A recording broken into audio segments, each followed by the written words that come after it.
Alright, welcome back to the Supercoach Nuff channel. In this video we're going to look at NRL Fantasy round 14 review of the 2025 season. I butchered that intro, but that's okay because unlike Supercoach, this is actually going alright.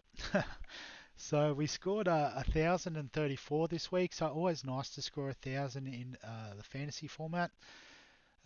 Top 10,000 round rank and has seen us move up just inside the top 5k overall. So pretty stoked with that outcome. Team's doing well. I think we're well prepared for this week as well. So it's good to see that at least one format is going all right. But yeah, for this week, round 14 just gone. Aaron Clark was our starting hooker. 56-point return from him. Super solid. Season-long keeper. So, got to find a way to hold him this week. Terrell May's captain was really good. 77, doubled up as our captaincy score. We had probably a couple of better options, but, safe as houses on him. 57 for Isaiah Yeo, 63 for Payne Haas. We're holding these guys. We're not stressing about that. Couchman with a 54. So probably for the price we paid, we want a little bit more, but I think that's a solid base that we can work with. Kyle Matangi continues to kill it in the middle with an 86-point return. The halves, so 60 points returns, 65 for Metcalf even, 64 for Cleary. Dylan Lucas with the 56 was good. Jacob Kiraz with a 65 and an injury designation. Wasn't aware of that. I hope he didn't aggravate an injury yesterday. We'll see team list later today, I suppose. Probably the one down point was our wing fullbacks. So Jaden Campbell just a 36-point return. Isaiah Iongi with 21. But Fletcher Sharp was amazing with 86 in that win over Manly. On the bench, Jazz Tavanga was really good with 50 points. Josh Curran, 55, great return for him. Pasifiki Tonga with 39. This was probably a bit unexpected. I was thinking closer to 30. King Togia with 27 was slightly better than Lawson with a 20. So we did pick correctly there. So in terms of the league this week, or leagues I should say, so there's no fixture this week, but there was one last week, and it's been a while for the main league. But unfortunately, I ran into an absolute monster score, 1097 for NRL Goats Hunted, Dom's team. So for Dom, he also had Clark, Kalamatangi, and May as captain. But Kai Pierce Paul with an 80, obviously trumping, a Yo or a Haas in my front row, sort of matching up with Kalamatangi there. Jerome Hughes in the halves an 86, although Nico Hines sort of balanced that out, so the halves are about even. Farnworth had got a few points up on Kiraz, but then Scotty Drinkwater and Ruben Garrick, definitely outscoring my wing fullback combo of Campbell and Iongi. And on the bench, even like a Ewan Aitken outpointing King Togia by a bit. Riley Smith covering Pasifiki Tonga. Well, actually, Stewart and Tonga were the same. Riley Smith was a little bit less than Curran, but I guess, Aitken covered Curran, and 20 points Riley Smith on LKT. In the second league, though, did get a good win over the Shermanators, 890. Actually, I should have gone back. I apologise. Forgot to check the other scores in the first league. I think 1090 would have been pretty close to the top. Couple of 1080s going close. 1104. So apologies, Jeremy. The Rooster team. So let's see. He had Fanua Blake with 52 was a bit different. So I must have had a strong bench. So I had Jerome Hughes on the bench. That's very good. Cam McInnes with a 53. So a solid bench contribution. Had Garrick Drinkwater Sharp that was probably the solid wing fullback combo to go with this week. So yeah, just great scores all around. Well done, Jeremy. In the second league though, at 890 for Dean's team. So he had Tino with the 36, which was a bit disappointing. He had Sharp, May as captain. Oh, Hadley, Hopewadi for a -2. That is stiff. Harry Hayes with 68. That's pretty impressive. And with Max King off to Origin again, could be another good score this week for Harold. But Tarpany Hubner solid. So I guess he had Sharp. So I was probably just copping a -2 didn't help. And probably had slightly more solid forward pack, particularly the edge forwards outpointing there.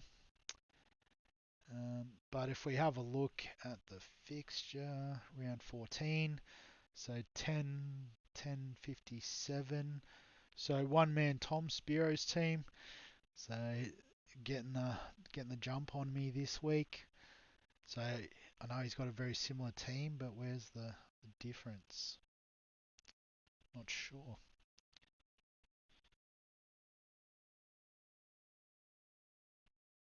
Oh, Pappenhausen. So he's got Ryan Pappenhausen, and I had Jaden Campbell. That's the difference.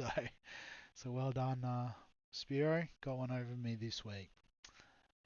Have a look at the Open League as well. I've been a bit avoidant of this, but can I sort by points? Doesn't look like it.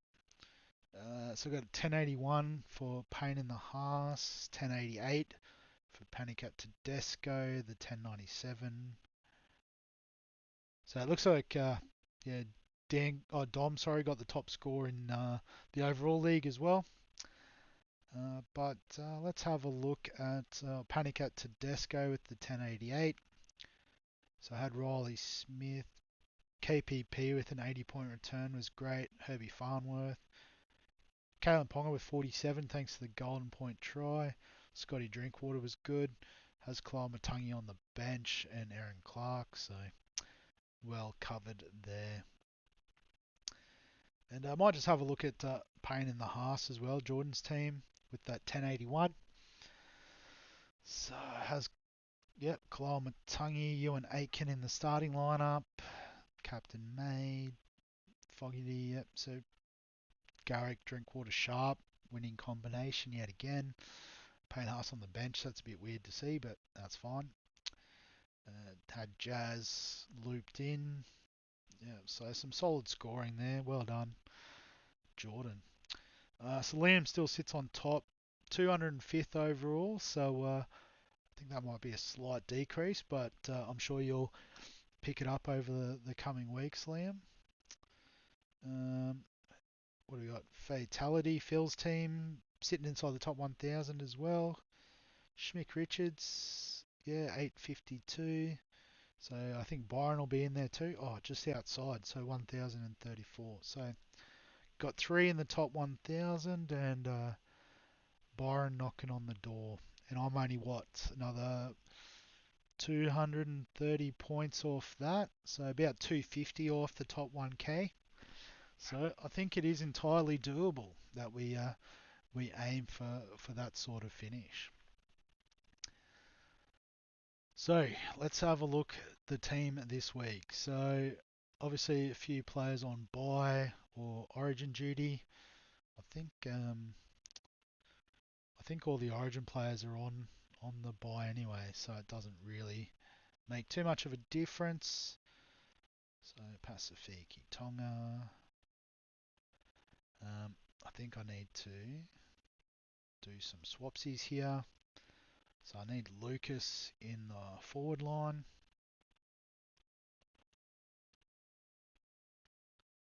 So we'll put him there, get Couchman in. Oops.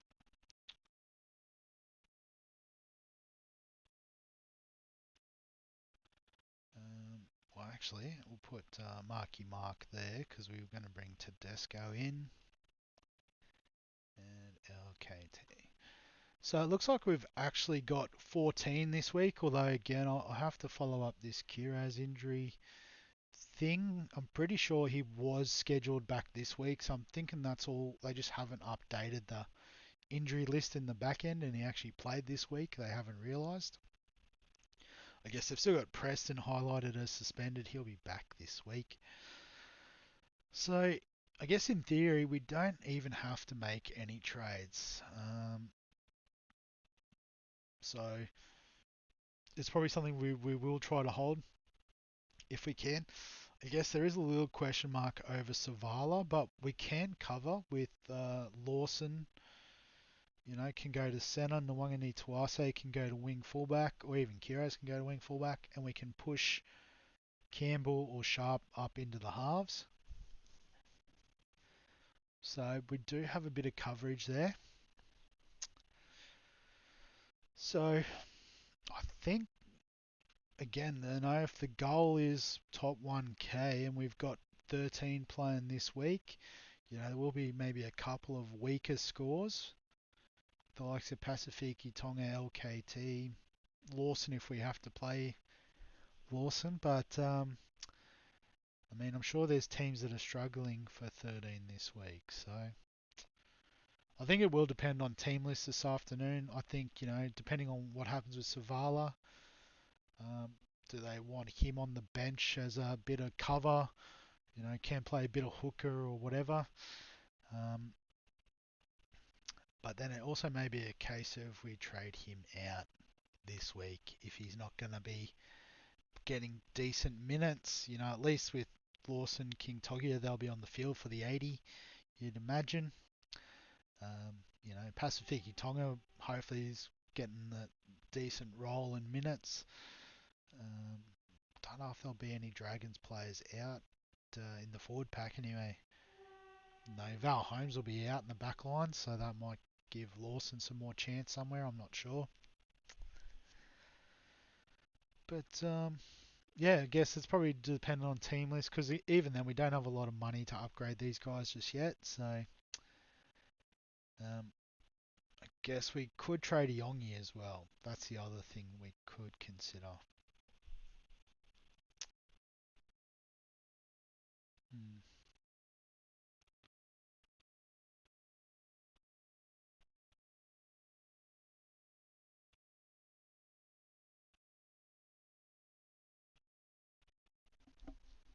All right. I was trying to find a certain player. I'll just look for it. I think here. Halves. So next week, Yongi up to Jerome Hughes. Well, we could even do it with Savala up to Hughes. Well, that's not going to help us this week, is it? Next week could be, you know, for what he can produce, and the Storm have, you know, their last bye this week, so that could just be an easy set and forget for the run home at the price. I don't hate that. Actually, how much is Scott Drinkwater? Talk about players with good buy coverage. 646. Yeah, if we could do a Yongi up in one trade to Drinkwater, I'd consider that this week. But we're pretty set at wing fullback. Obviously, we could pump Campbell or Sharp up, but I think, yeah, in terms of like the run home, because we've got Lucas in this back line as well, so we've got enough coverage here. We don't really need another wing fullback. But like a third half to complement Cleary and Metcalf would be nice. So I think Hughes is the target. But we can wait a week, or is there someone in that 5 to 600k mark if I go by all positions? Be 4 to 600, that's fine. That we upgrade Iongi to. So Robson's playing Origin. Brayley, yeah, just we've got cover at hooker. Don't think we need to worry. We're probably going to look to upgrade Tavanga to Watson. Post Origin would be the goal. Plath sounds like he's out for the year, which is a bit flat. He would have been another great hooker coverage option. Lots of hookers in this price range. Fodawaker's playing Origin. Teague Wilton, not overly interested in. Yeah, so Jerome Hughes is the standout in that price range. Burton probably travels with New South Wales' 18th man and doesn't play this week. Um, but especially if Galvin can sort of oust Sexton, maybe Burton takes a bit more of the kicking responsibility and stuff.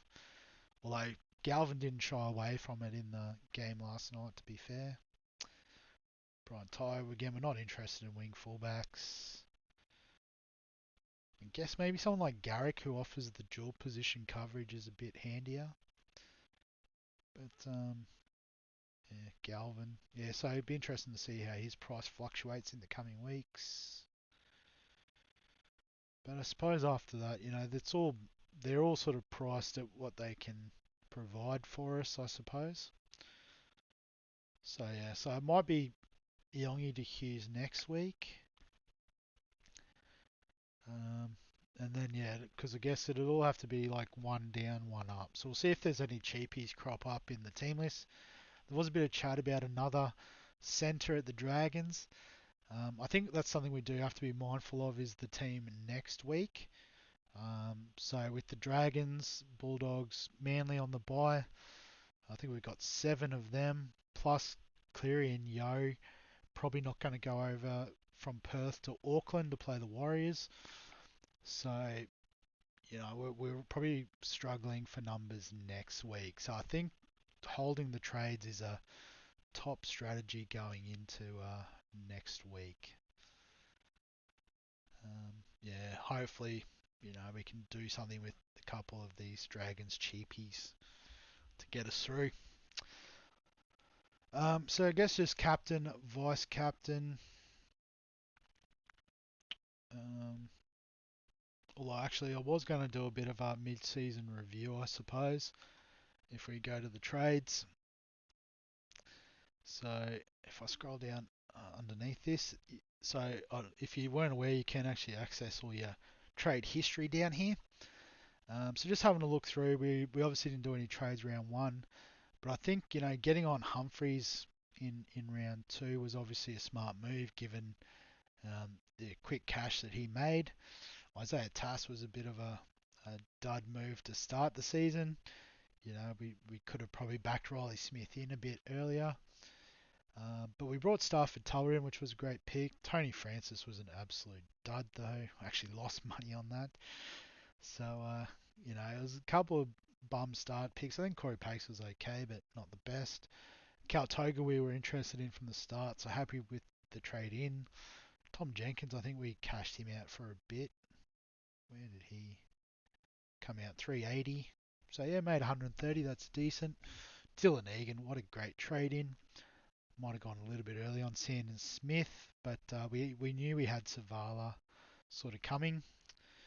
So, upgrading Humphrey to Campbell was, like 250k and, basically turning Corey Pakes into Jaden Campbell with 2 trades is pretty nice. Kiraz, we love Kiraz. Great. Glad to have him. Trading Campbell back out with the injury. So I didn't realise we've used 3 trades on Campbell already, but that's fine. Aaron Clark we had to get on, so Stafford Toa made us a good bit of cash. Jackson Purdue we probably went a bit early on too. But, Marzu was okay without being great. Um, Fletcher Sharp, yep. Jazz Tavanga, good trade in. So Teddy, yep. Kalen Pong was a bit of a bum pick from the start. Tom Gilbert was just unfortunate with injury. Dylan Egan, unfortunate with injury.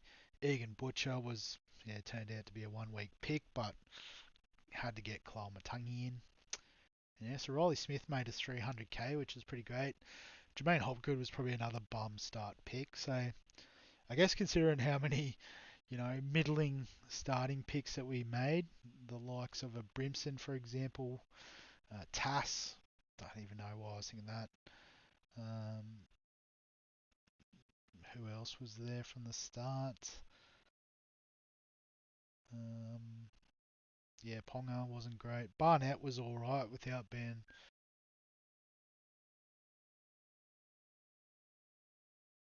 Headset cut out again. I really should reset it in between videos. But yeah, Barnett and Hopgood did their job, I suppose. So all in all, given the how we're sitting, I'm pretty happy with how it's going. And yeah, got 11 trades up the sleeve, plus the other 8 we get. I think it's in round 20 or 19, something like that, post Origin. Anyway, so I think we're pretty well positioned to, like I said, hit the top 1,000 would be the dream.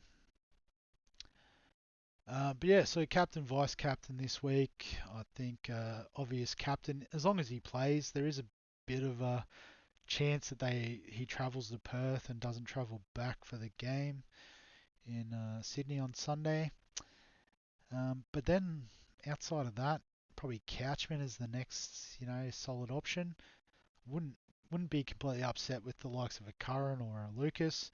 The form he's in, probably Fletcher Sharp would be in the shout, maybe Tedesco, given they are playing the Knights and they're not the strongest defensive team. Um, yeah, so we'll go with that anyway for now. We'll do the preview on Thursday and we'll lock something in. So yeah, we'll wrap it up there with the current team as is. So yeah, if you've got any questions, comments, thoughts, feel free to add them below this video. Give us a like if you enjoy the NRL fantasy content. Subscribe for all the fantasy content on the channel. And other than that, we'll catch you in the next one.